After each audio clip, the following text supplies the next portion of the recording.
तो नमस्कार दोस्तों, एसपीएस स्टडी पॉइंट के इस यूट्यूब चैनल पर आप सभी का बहुत बहुत स्वागत है। आज की इस वीडियो के माध्यम से हम बीएससी के second year third semester chemistry का मॉडल पेपर आज की इस वीडियो में हम कवर करेंगे।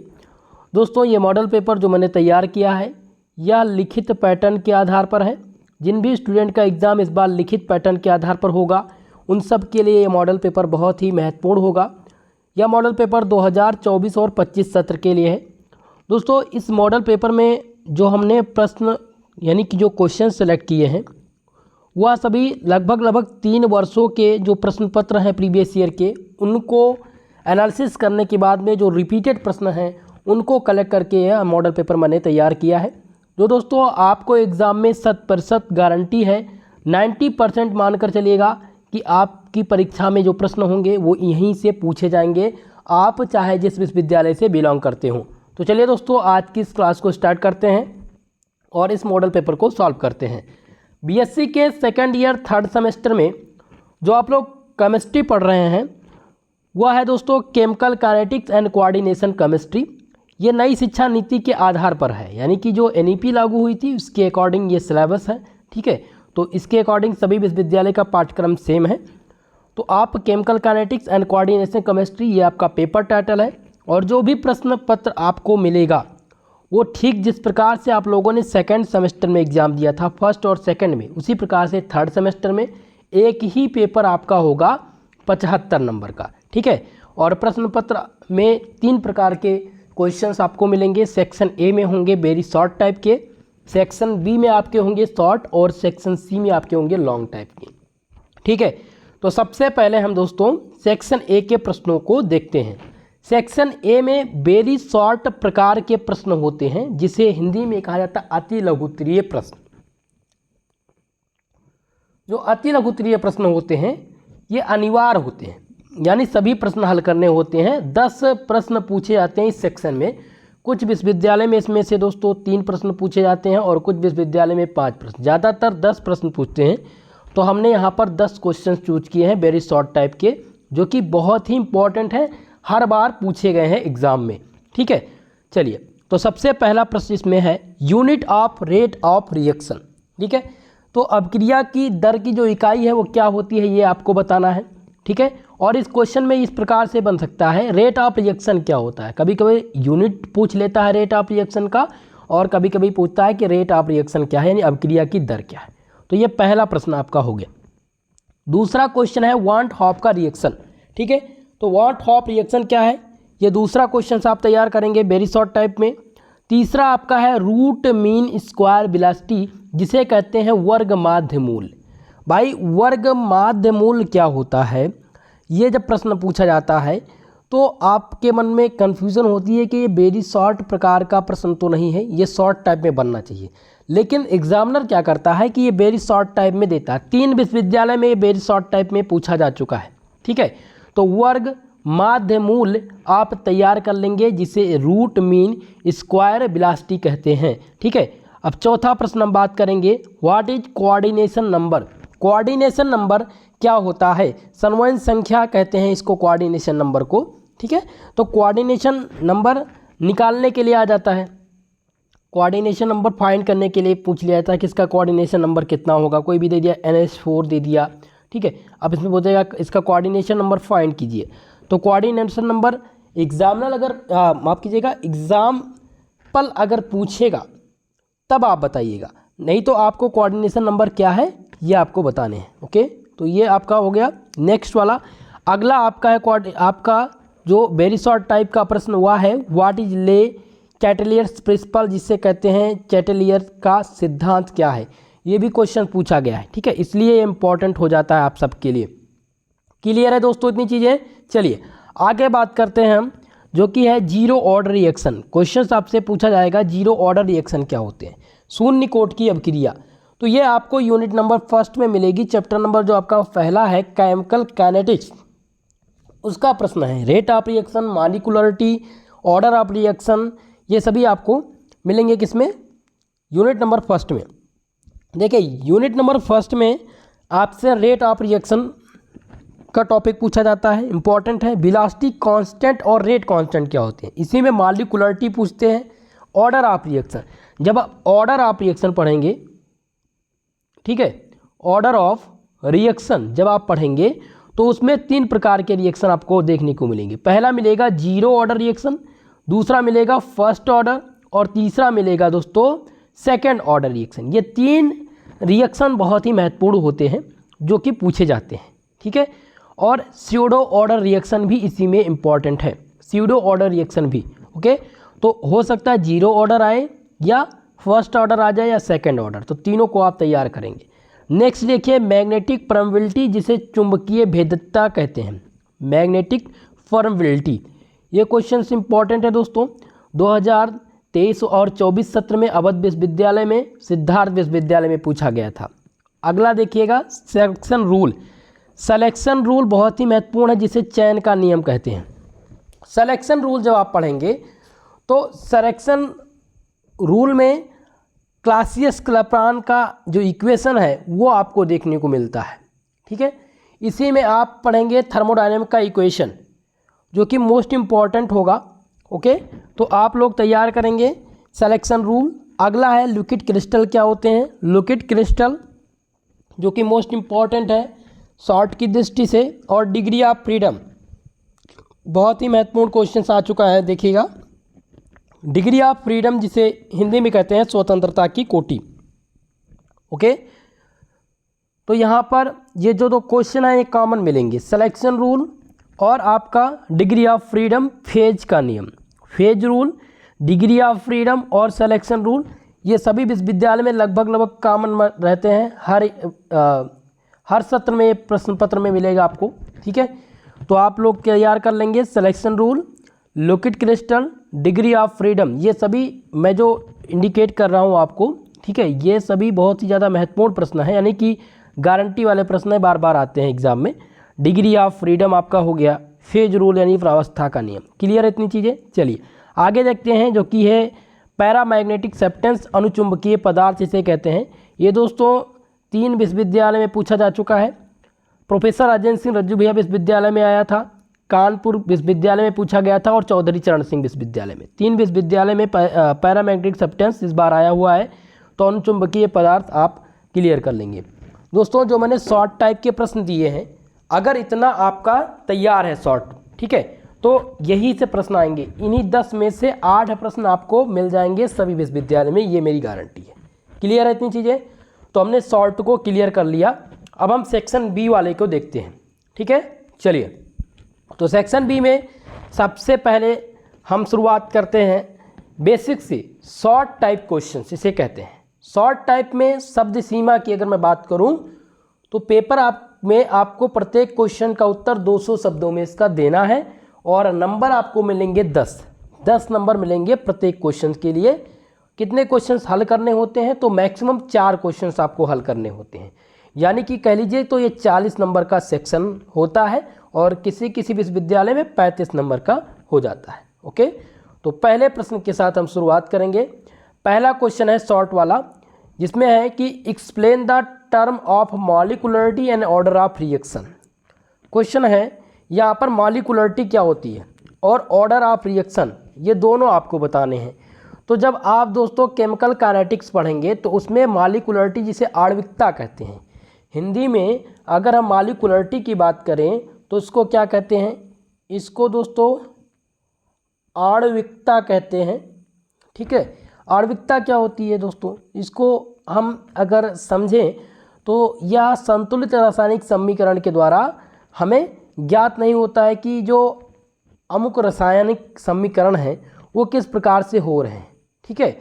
तो जब कई प्रकार की अभिक्रिया एक पद में ना होकर के कई विभिन्न पदों में संपन्न होकर के उत्पाद बनाती है, तो ऐसी अभिक्रिया को हम जटिल अभिक्रिया भी कहते हैं और इनको आप कह लेंगे आणविकता। इसी को क्या कहते हैं, आणविकता भी कहते हैं, ओके। तो सबसे पहले हम क्या देखेंगे यहाँ पर, मॉलिक्यूलरिटी। तो मॉलिक्यूलरिटी को जब आप देखेंगे तो इसमें रिएक्शंस आपको पढ़ने होंगे, ठीक है। इसमें सिंपल रिएक्शन और जो कॉम्प्लेक्स रिएक्शन है, ये 2 प्रकार के रिएक्शंस होंगे मॉलिक्यूलरिटी में, और इनको आप देखेंगे तब ये क्लियर होगा, ठीक है। नेक्स्ट अगर हम बात करें ऑर्डर ऑफ रिएक्शन की, तो ऑर्डर ऑफ रिएक्शन जिसे अभिक्रिया की कोटि कहते हैं। ऑर्डर ऑफ रिएक्शन क्या होता है, देखिए दोस्तों, जो रिएक्शंस होते हैं वो जनरली क्लासिफाइड होते हैं basis of order of reaction.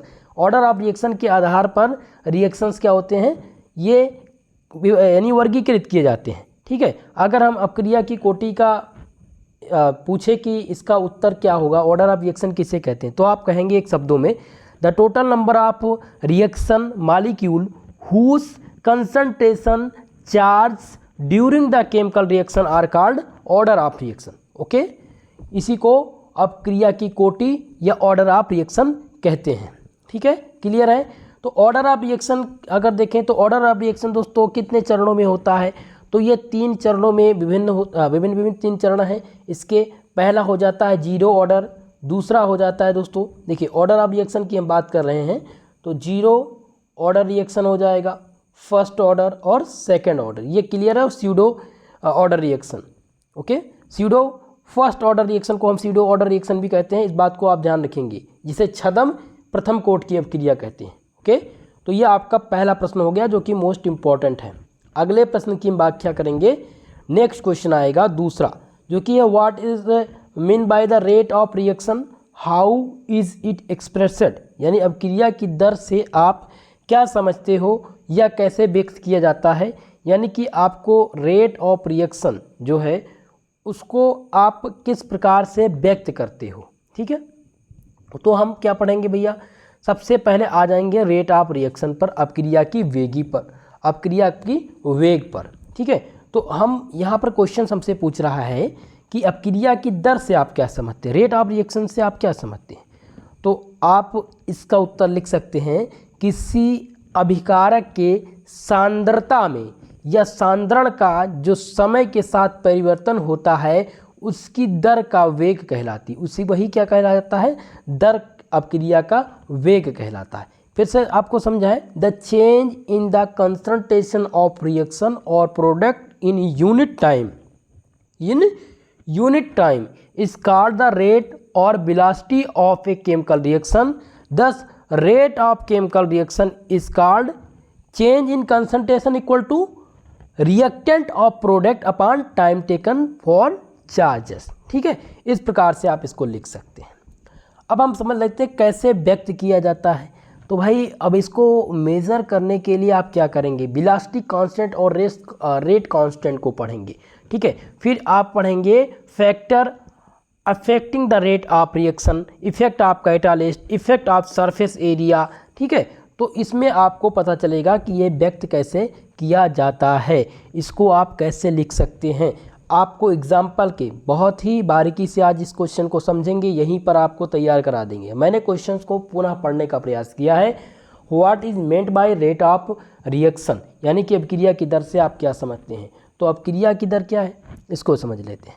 ठीक है, किसी भी अभिकारक के सांद्रण का समय के साथ परिवर्तन की जो दर है वही अपक्रिया का वेग कहलाती है। ठीक है, अब इसको एक्सप्रेस कैसे करते हैं, तो जैसे मान लीजिए ये ए कोई आपका क्या है, रिएक्टेंट है, ए कोई आपका एक रिएक्टेंट है और बी आपका क्या है, ये प्रोडक्ट है।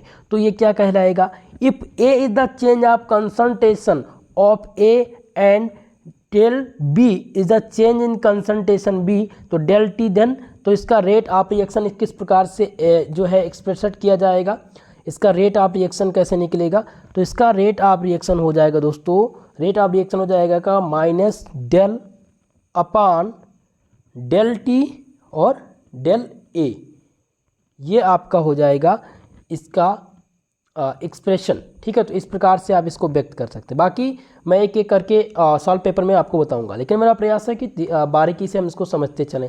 चलिए अब तीसरा क्वेश्चन समझते हैं। तीसरा क्वेश्चन है कि right A short note on spectrochemical series.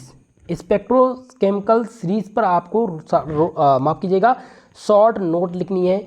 ये ऐसी सीरीज़ है स्पेक्ट्रोकेमिकल सीरीज़ जो कि 2021 सत्र से और 24 सत्र तक लगातार सभी विश्वविद्यालय में पूछी गई है। 10 नंबर की गारंटी मैं देता हूँ ये प्रश्न अगर आपका तैयार है तो। ठीक है, चलिए अब हम बात करेंगे चौथे प्रश्न की। चौथा क्वेश्चन है right A short note on, आपको शॉर्ट नोट लिखनी है एक्टिवेशन एनर्जी पहला आपका है एक्टिवेशन एनर्जी और दूसरा है आर्हीनियस का इक्वेशन। तो एक्टिवेशन एनर्जी तो अभी तक का पूछी गई है दोस्तों, मैंने इसलिए किया क्योंकि ये बार बार रिपीट हो रही है, एक साल तो छोड़ करके एक साल गैप करके आ रही है, ठीक है। लेकिन आर्हीनियस का इक्वेशन अगर देखा जाए तो ये लगातार पूछा जा रहा है, ठीक है, ये लगातार हर वर्ष पूछा जा रहा है। तो 10 नंबर के लिए आपके एग्ज़ाम में अगर लॉन्ग सेक्शन में आ गया तो 15 नंबर का आएगा। तो आर्हीनियस का इक्वेशन भी तैयार करेंगे। ये शॉर्ट 3 हैं, शॉर्ट नोट लिखने के लिए 3 क्वेश्चन हैं, स्पेक्ट्रोकेमिकल सीरीज, एक्टिवेशन एनर्जी और आर्हीनियस का इक्वेशन। क्लियर है? चलिए आगे हम बात करेंगे नेक्स्ट क्वेश्चन की, जो कि हमारा 5वां प्रश्न है। 5वां क्वेश्चन है describe the collision theory of rate of reaction. अब यहाँ पर कोलिजन थ्योरी पूछी गई है। देखिएगा मोस्ट इंपॉर्टेंट क्वेश्चन है कोलिजन थ्योरी का। तो जब हम बात करेंगे कोलिजन थ्योरी की, तो हम जब यहाँ पर आपका जो तीसरा माफ कीजिएगा चौथा चैप्टर है, यानी unit number 4 kinetic theory of gases, kinetic theory of gases, इसमें आपको मिलेगी कोलिजन थ्योरी, जिसमें कोलिजन नंबर और कोलिजन फ्रीक्वेंसी के बारे में आप पढ़ते हैं। ओके, तो यह थ्योरी कई बार पूछी जा चुकी है, इसलिए मैंने इस बार क्वेश्चंस डाल दिए हैं पेपर में। तो इनमें आपको क्या करना है दोस्तों, कोलिजन नंबर तैयार कर लेना है और कोलिजन की फ्रीक्वेंसी या फिर कोलिजन डायमीटर, ठीक है, जो कि मोस्ट इंपॉर्टेंट होगा। चले आगे देखते हैं नेक्स्ट क्वेश्चन। क्वेश्चन नंबर 6 है write down the postulates of gaseous theory. Gaseous theory के पोस्टुलेट्स आपको लिखने हैं। तो गैसियस थ्योरी यानी कि यूनिट नंबर 4 का ही क्वेश्चन है। तो काइनेटिक थ्योरी ऑफ गैसेस, सबसे पहले हम काइनेटिक थ्योरी ऑफ गैसेस पढ़ेंगे कि काइनेटिक थ्योरी ऑफ गैसेस क्या होते हैं। देखिए दोस्तों, इसमें हमारा जो पहला टॉपिक होता है यानी कि गैसों का आणविक सिद्धांत जिसे कहते हैं, पोस्टुलेट लिखना है। तो पोस्टुलेट मतलब क्या होता है, गैसों के गतिक सिद्धांत की जो कल्पनाएं हैं वो क्या है, पोस्टुलेट लिखने हैं। तो इसमें हम नंबरिंग करके लिखते हैं। जब भी पोस्टुलेट्स पूछा जाए तो नंबरिंग करके आप लिखेंगे, जैसे कि all gas is made up of large number of small structural unit is called molecule. ठीक है, ये आपका पहला पॉइंट हो गया। पोस्टुलेट में आप लिखेंगे तो आप लिखेंगे, हेडिंग डालेंगे postulates of kinetic theory, the main postulates और एज्यूम्पशन ऑफ काइनेटिक थ्योरी आर। ठीक है, उसमें नंबर फर्स्ट डालेंगे। इसमें आप लिखेंगे कि यह प्रत्येक गैस में असंख्य छोटे छोटे कण होते हैं जिन्हें अणु कहा जाता है।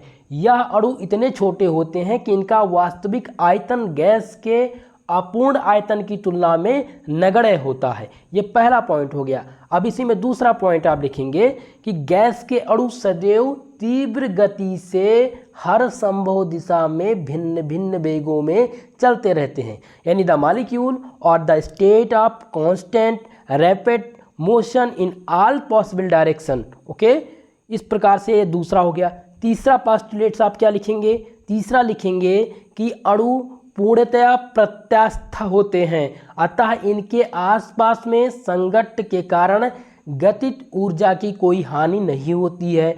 The molecule are the perfectly elastic, thus there is no loss of kinetic energy when they collide with each other or with the wall of containing vessel। ठीक है, तो इस प्रकार से आप पोस्टुलेट लिख सकते हैं। बहुत ही महत्वपूर्ण ये आपका छठा क्वेश्चन है। अब हम बात करेंगे क्वेश्चन नंबर 7 की। 7वां क्वेश्चन है give the limitations of balance bond theory. BBT मतलब बैलेंस बॉन्ड थ्योरी, सीएफटी मतलब क्रिस्टल फील्ड थ्योरी। चलिए अब हम बात करेंगे यहाँ पर, जैसा कि मैंने क्या बताया, बैलेंस बॉन्ड थ्योरी और क्रिस्टल फील्ड थ्योरी, ये दोनों इंपॉर्टेंट है दोस्तों। बैलेंस बॉन्ड थ्योरी और क्रिस्टल फील्ड थ्योरी ये एग्ज़ाम में ज़्यादातर पूछे जाने वाले प्रश्न हैं।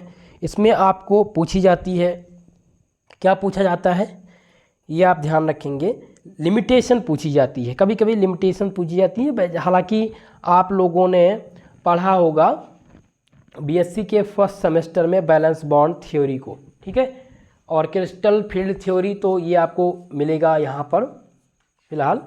तो हम सबसे पहले बैलेंस बॉन्ड थ्योरी को क्लियर करते हैं कि बैलेंस बॉन्ड थ्योरी होती क्या है, और अगर बैलेंस बॉन्ड थ्योरी ना आई, क्रिस्टल फील्ड थ्योरी आ गई, तो आप किस प्रकार से इसका आंसर लिख पाएंगे, इसको भी आपको समझना होगा। चलिए ओके, इतनी चीज़ समझ चुके हैं आप भाई। सभी लोग वीडियो को लाइक कर दीजिए। प्रयास ये रहेगा कि नया सत्र जो अभी स्टार्ट है इसमें जल्द ही डिजिटल बोर्ड पर आप लोग के लिए क्लास में लाने का प्रयास कर रहा हूँ। वहाँ पर चीज़ें और आपको समझ में आएगी। इसके लिए थोड़ा सा आप लोग डोनेशन भी प्रयास कीजिए। मैं टेलीग्राम पर एक लिंक डाल दे रहा हूँ, उसमें जो भी आपको एज ए हेल्प के तौर पे जो आप कर पाएंगे वो हेल्प करिए, ताकि जल्द से जल्द डिजिटल बोर्ड मैं लगा सकूं और आपको क्लास नियमित संचालित करा सकूं। तो क्वेश्चन था बैलेंस बॉन्ड थ्योरी। अगर यहाँ पर मैं लगा दूं CFT, मैं ये इसलिए लिख रहा हूँ क्योंकि बार बार ये दोनों आते हैं। हर कभी कभी क्या होता है, ज़्यादातर संभावना होती है बैलेंस बॉन्ड थ्योरी के आने की, लेकिन क्रिस्टल फील्ड थ्योरी भी क्वेश्चंस में आपको लगभग देखने को मिल जाएगा। ये हर साल नहीं आता है, एक साल गैप करके आता है, लेकिन आपको तैयार तो करना ही होगा। मॉडल पेपर इसलिए ही दे रहा हूँ ना। तो हम सबसे पहले बैलेंस बॉन्ड थ्योरी को समझते हैं। बैलेंस बॉन्ड थ्योरी क्या होती है दोस्तों? ये दोस्तों एक प्रकार की ऐसी थ्योरी है जिसमें आपको जो विभिन्न प्रकार के अणु हैं उनके जो मॉलिक्यूलर स्ट्रक्चर हैं, मॉलिक्यूलर स्ट्रक्चर, उनके शेप और उनकी ज्योमेट्री, इनके आधार पर ही ये विभिन्न थ्योरी दी गई थी, जिसमें वेस्पर थ्योरी आई, बैलेंस बॉन्ड थ्योरी आई, मॉलिक्यूलर ऑर्बिटल थ्योरी आई, क्रिस्टल फील्ड थ्योरी आई। ठीक है, तो बैलेंस बॉन्ड थ्योरी ये एक प्रकार का बाउंडेड मेटल होता है, bounded between metal ion and ligand is taken as the purely covalent. ठीक है, ये बताता है दोस्तों valence bond theory enable explain the distortion regularly geometry और मॉलिक्यूल। ठीक है, बट अगर हम बात करें इसके एक्सप्लेनेशन की, तो valence bond theory does not explain theoretically the number of unpaired electron in unable to predict the effect of temperature on the magnetic properties. Okay, तो इस प्रकार से आप इसके बारे में लिख सकते हैं। फिलहाल मैंने जो है इसको समझा रखा है, तो आप देख लीजिएगा डिटेल्स में। हालांकि एक चीज़ और बता दूं, बैलेंस बॉन्ड थ्योरी और क्रिस्टल फील्ड थ्योरी में कभी कभी डिफरेंस पूछे जाते हैं, तो इनमें डिफरेंस भी आप लोग थोड़ा सा याद रखिएगा। ठीक है, जैसे कि मैं बात करूँ क्रिस्टल फील्ड थ्योरी की, तो क्रिस्टल फील्ड थ्योरी क्या बताती है? It taken into the account of splitting D orbital of the metal. ठीक है, बट बैलेंस बॉन्ड थ्योरी क्या करेगा? इट डज नॉट टेकन, ये टेकन नहीं करेगा into account of splitting of D orbital of metal. ये जो क्रिस्टल फील्ड थ्योरी है वो splitting of D orbital of the metal taken करेगा, लेकिन यह जो है बैलेंस बॉन्ड थ्योरी नहीं टेकन करेगा। तो इस प्रकार से आप इसका अंतर भी लिख सकते हैं। ओके, चलिए अब हम बात करते हैं क्वेश्चन नंबर 8वें की। 8वां क्वेश्चन है drive the relation between van der वाल कांस्टेंट एंड क्रिटिकल कांस्टेंट।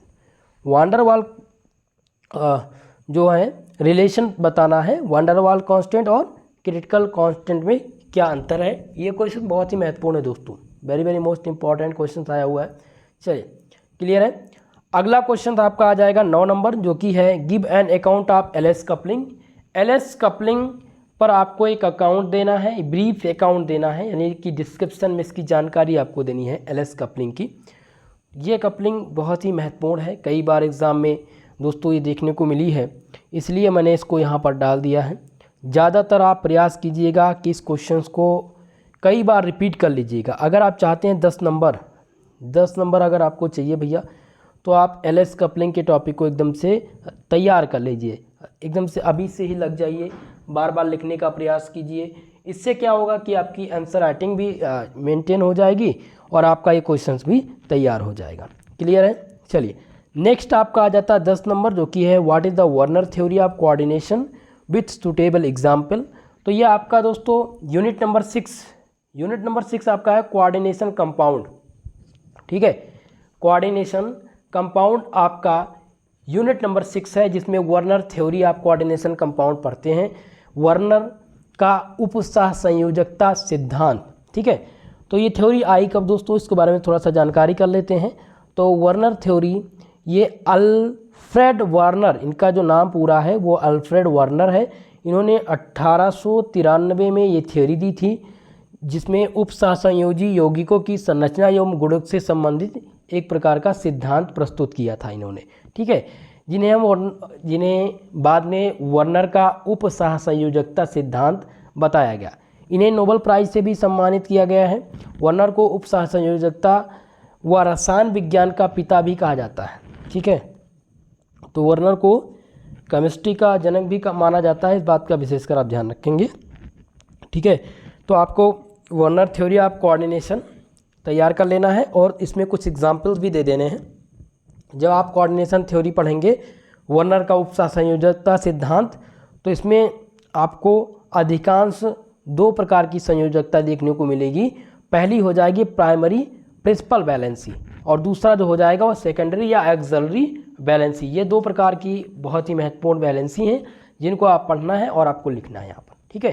तो ये 10 प्रश्न थे जो कि मोस्ट इंपॉर्टेंट थे आपके लिए, ठीक है। अब हम बात करेंगे सेक्शन नंबर सी की, लॉन्ग टाइप के सेक्शन।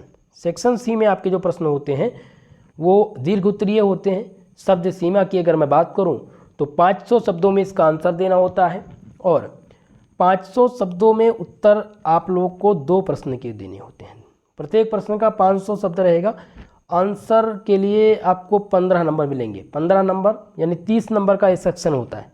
जो सी वाला होता है 30 नंबर का सेक्शन होता है, ठीक है। इसमें मैंने 4 से 5 प्रश्न चूज किए हैं। ये पांचों प्रश्न इंपॉर्टेंट है।